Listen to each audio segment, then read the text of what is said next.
Bonjour et bienvenue dans les Chroniques d'une Lady, le podcast des romans classiques du 19e siècle, chapitre par chapitre. Bonjour à tous, j'espère que vous allez très bien. Nous allons savoir donc la suite sur la santé de Marianne et sur l'avancement du bénéfice d'Édouard. Je vous rappelle les chapitres précédents. Dans le chapitre 42, Édouard annonce le don de bénéfices à sa future femme. Elinor rend visite à sa belle-sœur Fanny Dashwood pour prendre des nouvelles de sa santé.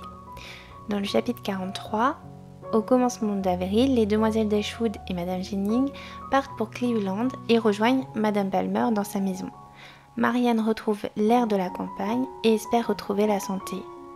Mais juste avant de finir le chapitre, Marianne se promène un matin et revient avec une grosse toux qui inquiète tout le monde. Raison et sentiments, chapitre 44. Après une nuit agitée, Marianne se leva et descendit comme à l'ordinaire pour déjeuner. Une fièvre assez violente animait ses yeux. Elle rassura qu'elle était beaucoup mieux. Elinor même fut rassurée. Cependant, Marianne ne mangea point mais but beaucoup de thé et sortit pour sa promenade accoutumée pendant qu'Elinor jouait au switch avec Madame Jennings et les deux hommes, et que Charlotte était auprès de son enfant. Souffrante, abattue, Marianne marchait lentement en lisant un livre de poésie qui l'intéressait. C'était Les Saisons de Thomson. James Thomson est un poète écossais qui est né en 1700, il est mort en 1748. C'était un fils d'un pasteur presbytérien, donc il renonça à être ecclésiaste et gagna sa vie comme précepteur et se mit à écrire. Et c'est en 1726 qu'il publia son poème Des Saisons qui le fit sortir de l'anonymat. Et après le succès obtenu par Des Saisons, Thomson entreprit un voyage à Paris et il continua avec le succès Winter. Marianne arrive ainsi au petit temple et avant d'y monter, elle jeta un coup d'œil sur la contrée. À peu de distance de la colline, un carrick le roulait avec rapidité. C'était celui de Willoughby. Il le conduisait encore, mais ce n'était plus avec elle. La pauvre Marianne, faible et malade, il lui fut impossible de supporter cette vue. Elle sent qu'elle était près de mourir. Elle tombe étendue et sans aucune connaissance à côté de la première marche du temple. Cependant, les 3 robes de witch finissent, et Elinor, complaisante à l'ordinaire, elle pria Madame Jennings de l'en dispenser. Elle craint que la promenade de sa sœur ne se prolonge trop pour sa santé. Elle va aller la chercher, la ramener et prend le bras du colonel qui partage son inquiétude. Ils suivent lentement le sentier sablé, pointe Marianne. Elinor élève la voix et l'appelle. Lorsqu'un cri perçant du colonel lui répond, il vient d'apercevoir celle qu'il cherchait, étendue sur l'herbe et comme privée de vie. Elinor a besoin de rassembler toutes ses forces pour ne pas être dans le même état que sa sœur. Ils la relèvent ensemble à demi. « Il faut l'ôter d'ici, dit-il à Elinor. Je vais l'emporter. » Il la prend dans ses bras, veut reprendre le sentier, mais Elinor voit que lui-même est tremblant et presque aussi pâle que Marianne. Elle conjure donc le colonel de remettre la pauvre Marianne couchée à demi sur ses genoux et d'aller chercher des secours. Il y consent avec peine et en moins de temps qu'il n'était possible de l'imaginer, revient avec des domestiques portant un grand fauteuil. Le mouvement commençait à la ranimer au moment où l'on arriva. Ses yeux s'entr'ouvrirent, elle regarda languissement autour d'elle, tendit la main à Elinor et se penchant sur elle fondit en larmes. On la porte dans sa chambre, on met Marianne dans son lit, et sa sœur espère que la chaleur et un doux sommeil la remettront peu à peu. Elle s'endormit en effet, mais elle était agitée et commençait à délirer. Elle nommait souvent Willoughby, Elinor n'en était pas surprise, elle savait combien sa sœur en était occupée et ne se doutait guère qu'elle venait de le voir. La fièvre s'augmentait, sa respiration devenait courte, oppressée. Madame Jennings allait envoyer un express dans une petite ville voisine pour chercher Monsieur Harris, l'apothicaire des Palmer et à l'occasion médecin assez heureux. Une fièvre maligne, putride et très contagieuse, dit-il. À peine Madame Palmer entendit cela, sortit en faisant signe à sa mère qui la suivit. Elle lui déclara que d'après la décision du médecin, elle ne laisserait pas un moment son enfant et la nourrice s'exposer à la contagion et qu'elle allait l'emmener. Donc la première chose à faire était que Charlotte parte avec son enfant. Monsieur Palmer était d'accord et fit vite venir le cocher.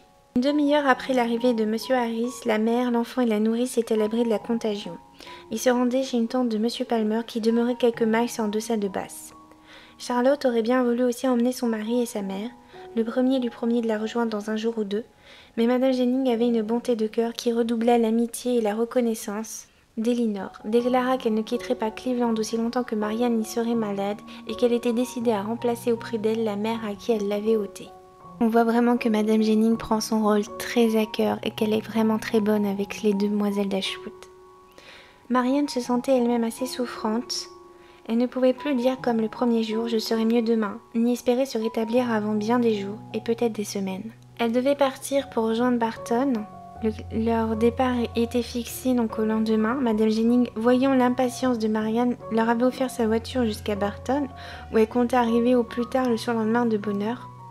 Mais vu l'état de Marianne, elle devait repousser ce voyage. Les 2 jours suivants ne produisirent aucun changement dans son état. Elle n'était pas pire, mais elle n'était pas mieux, et la faiblesse augmentait. Monsieur Palmer se laissa persuader malgré tout de rejoindre sa femme. Madame Jennings était heureuse d'avoir le colonel Brandon auprès d'elle, comme ça elle pouvait causer avec lui et jouer au piquet. Parce que sa chère Elinor partageait ses inquiétudes, et elle le pressa très fort de rester, ce qu'il consentit. Son cœur était bien de moitié dans ce désir. Laisser celle qu'il adorait et l'ami qu'il chérissait dans un état aussi cruel, c'était presque au-dessus de ses forces. 2 autres jours s'écoulèrent après le départ de Monsieur Palmer, et la situation de la malade était toujours aussi critique. Monsieur Harris, qui venait 2 fois par jour, donnait des espérances. Le colonel se rappelait plus que jamais la ressemblance frappante entre Marianne et son Elisa, et se croyait destiné à perdre l'objet de son second amour. Dans ces moments de solitude, le colonel Brandon s'abandonnait à la plus noire mélancolie et croyait ne jamais revoir Marianne. Cependant, dans la matinée du 3e jour, ils reprirent plus d'espérance. Quand M. Harris arriva, il déclara qu'il trouvait Marianne beaucoup mieux. Elinor était au ciel et était heureuse que dans ses lettres à sa mère, elle avait suivi son propre jugement plutôt que celui de ses amis, en lui parlant du mal de Marianne comme d'une légère indisposition qui retardait leur départ, et en fixant presque le moment où Marianne serait assez bien pour entreprendre le voyage. Mais la journée ne finit pas aussi heureusement qu'elle avait commencé. Sur le soir, Marianne parut plus malade qu'elle ne l'avait encore été. La fièvre, une insupportable douleur de tête, des frissons se manifestèrent avec plus de force. Elinor vit avec douleur qu'elle n'avait plus sa raison. Marianne ne la reconnaissait plus. Tantôt elle la prenait pour sa mère et l'embrassait avec ardeur en lui disant les choses les plus touchantes et les plus incohérentes. Tantôt elle la repoussait avec horreur en la prenant pour Madame Willoughby, qu'elle ne nommait jamais. Enfin Elinor se décida à envoyer chercher sans retard M. Harris et à dépêcher un express à Barton pour faire venir sa mère. Elle voulut consulter à cet effet le colonel Brandon. Mais à peine eut-elle articulé le désir d'envoyer un messager à Madame Dashwood qu'il offrit de se charger lui-même de cette commission. Elinor ne fit nulle résistance, nul compliment. Cette offre répondait trop à tous les vœux de son cœur. Et comment refuser à un ami si bon, si sensible, qui apprendrait avec précaution à sa mère le malheur qui les menaçait, qui la soutiendrait, la consolerait dans cet affreux moment. Pas un moment ne fut perdu. Le colonel fit tous les arrangements de ce petit voyage avec promptitude. Il était environ 11 heures du soir, les chevaux furent prêts, plus vite même qu'on ne l'aurait cru. Le colonel pressa la main d'Elinor avec le regard le plus expressif de douleur et d'amitié et se jeta dans sa voiture. Marianne a tellement souffert depuis ces mois de la perte de Willoughby. Elle savait qu'il était possible qu'elle tombe sur lui, mais qu'il était loin et on avait dit qu'il était à Londres. Donc elle s'était fait une raison en disant qu'il était à Londres, qu'elle ne le verrait plus jamais. Et là, d'arriver en fait en haut du temple, d'apercevoir le domaine de Willoughby et de voir sa voiture, et elle se rappelle ce moment qu'elle avait passé avec lui sur son carricle dans ce domaine-là. Ça a été trop pour elle et en fait, elle a carrément perdu connaissance. Heureusement, Marianne, qui voyait que la promenade durait beaucoup trop longtemps, avec l'aide du colonel, ils ont pu la retrouver. Et depuis des mois, elle est de plus en plus faible, elle se nourrit très peu, elle est extrêmement fatiguée parce qu'elle dort très très mal. Et là, avec ses sorties matinales où elle avait une toux, la fièvre est apparue et donc elle est extrêmement très mal en point, à tel point qu'Elinor en fait part au colonel et qu'il aimerait prévenir sa mère et de la faire venir au plus vite. Et en très bon ami, il accepte et il dit qu'il va carrément aller chercher leur mère. Il a ramené au plus vite pour voir sa fille qui est très malade. Donc elle est très heureuse. De toute façon, elle ne doutait pas de la gentillesse du colonel Brandon et je pense que c'est pour ça qu'elle lui en a parlé. Raison et sentiment, chapitre 45. Cette nuit fut également douloureuse pour les deux sœurs. Les heures s'écoulèrent les unes après les autres sans apporter de changement. Marianne dans un délire toujours croissant et Elinor dans la plus cruelle anxiété, attendant le médecin avec impatience et redoutant d'entendre ce qu'il allait annoncer. Donc Marianne perd délire complètement. D'un côté, par moments, elle a l'impression de voir sa mère parce qu'elle veut retrouver sa mère, elle a besoin de ce confort maternel. Et d'un autre côté, elle a l'impression de voir Madame Willoughby, elle en a peur. C'est son monstre à elle, elle délire complètement. Et en fait, Elinor ne comprend pas, elle sait qu'elle a du mal avec Willoughby, mais elle ne sait pas qu'elle l'a aperçu de loin et c'est pour ça qu'elle s'est carrément effondrée. Les idées de Marianne étaient encore fixées par intervalles sur sa mère et lorsqu'elle prononçait son nom en l'appelant avec vivacité, c'était un nouveau coup de poignard pour Elinor, qui se reprochait amèrement d'avoir laissé passer plusieurs jours sans la faire venir. Elle était sur le point d'envoyer encore chez Monsieur Harris quand il arriva environ sur les 5 heures. Son opinion fut cependant moins alarmante que son délai, tout en avouant qu'il trouvait un grand changement dans l'état de sa malade, il ne la crut pas dans un danger pressant et donna l'espoir qu'un nouveau traitement aurait plus de succès. Il partit en promettant de revenir dans 3 ou 4 heures et la laissa un peu plus calme qu'au moment de son arrivée. Monsieur Harris fut exact à sa seconde visite, mais fut entièrement trompé dans son espoir sur ses derniers remèdes. Il avait tout manqué, leur effet. La fièvre n'était point abattue, la poitrine point dégagée. Il fit tout ce qu'il jugea nécessaire et ressortit avec des promesses qui cette fois ne calmèrent pas le triste cœur d'Elinor. L'après-midi cependant, Elinor commença à se flatter qu'elle était mieux. Penchée sur son lit, elle examina sans cesse, elle écoutait chacune de ses respirations, lui tâtait à chaque instant le pouls. Il lui parut moins intermittent, son haleine semblait être un peu plus libre. Madame Jennings avait un air de doute et alla l'examiner à son tour. Il y avait quelques légers changements en bien. Elle essayait d'empêcher Elinor de se livrer à une espérance qu'elle n'avait pas elle-même et qui rendrait encore le coup le plus affreux, mais ce fut en vain. Elinor ne voulait plus rien entendre que la certitude de conserver sa Marianne. Une demi-heure s'écoula et les symptômes favorables continuèrent, d'autres même s'y joignirent et les confirmèrent. Madame Jennings pense que Marianne vit ses derniers jours, qu'elle était de plus en plus mal, alors que Elinor croit et espère que sa sœur va se remettre parce qu'elle est jeune, parce que elle est extrêmement triste, c'est un coup dur amoureusement, mais qu'elle va s'en remettre. Et d'ailleurs, le docteur Harris fait tout. Il essaye tous les traitements, même des nouveaux traitements pour la soigner. Elinor était à genoux à côté du lit, sa bouche se posa sur la main de Marianne et crut sentir qu'une légère pression de cette main contre ses lèvres répondait à son baiser. « Ah mon Dieu, dit-elle à demi-voix, elle m'entend, elle me reconnaît. » Au moment même, le regard de Marianne, languissant mais plein de tendresse et sans la moindre expression d'égarement, s'attacha sur elle. Alors Elinor eut peine à contenir sa joie, et quand M. Harris arriva à 4 heures, elle courut au-devant de lui et le prenant par la main. « Venez, monsieur, lui dit-elle, regardez ma sœur, je me trompe point, n'est-ce pas, elle est un peu mieux ?» Et elle attendait en tremblant ce qu'il allait dire. « Non seulement elle est mieux, dit-il avec assurance, mais si la nuit est telle que je l'ose espérer, je réponds de sa vie. » Elinor, qui s'était retenue de pleurer, les larmes coulent sans effort et lui font un très grand bien. Marianne, rendue à la vie, à la santé, à ses amis, à sa tendre mère, était une idée si douce, si consolante, qu'il lui semblait que jamais encore elle n'avait été si heureuse. « J'attends ma mère cette nuit, dit Elinor. Pensez-vous que l'émotion de la voir puisse lui être nuisible ?»« Au contraire, mademoiselle, répond le médecin. Elle en était sans cesse occupée dans ses rêveries, et en la préparant à voir madame Dashwood, elle n'en éprouvera qu'un bon effet. Mais ce sont les émotions bruyantes ou pénibles qu'il faut éviter avec soin. Donc c'est-à-dire pas de présence de monsieur Willoughby dans les parages. Hein. On est bien d'accord. Elinor passa l'après-midi entière à côté du lit de sa sœur, lui parlant fort peu, mais de ce qui pouvait lui faire plaisir, veillant à ce qu'elle fût bien couchée, écoutant chaque respiration. La possibilité du retour de la fièvre dans la soirée l'alarmait encore, mais elle ne revint pas. Tous les bons symptômes continuèrent. À 6 heures du soir, le sommeil le plus doux et le plus tranquille s'empara de Marianne. L'heureuse Elinor n'eut plus de doute qu'elle ne fût hors de danger, et l'arrivée de sa mère et du colonel, qu'elle avait si fort redouté, ne fut pour elle qu'un nouveau bonheur.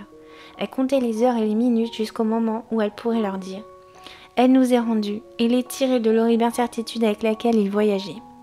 À 7 heures, laissant Marianne doucement endormie, elle rejoignit madame Jennings dans le salon pour prendre le thé avec elle. Ses craintes l'avaient empêchée de déjeuner le matin et la joie de descendre à 5 heures. Comme elle ne s'était point couchée les 2 dernières nuits, madame Jennings voulut qu'elle allât prendre un peu de repos en attendant l'arrivée de sa mère, lui promettant de la remplacer auprès de Marianne. Mais Elinor n'avait aucun sentiment de fatigue, ni la moindre possibilité de dormir. L'horloge sonna à 8 heures. Elinor aurait été bien heureuse car en même temps il lui semblait entendre le roulement d'un carrosse devant la maison.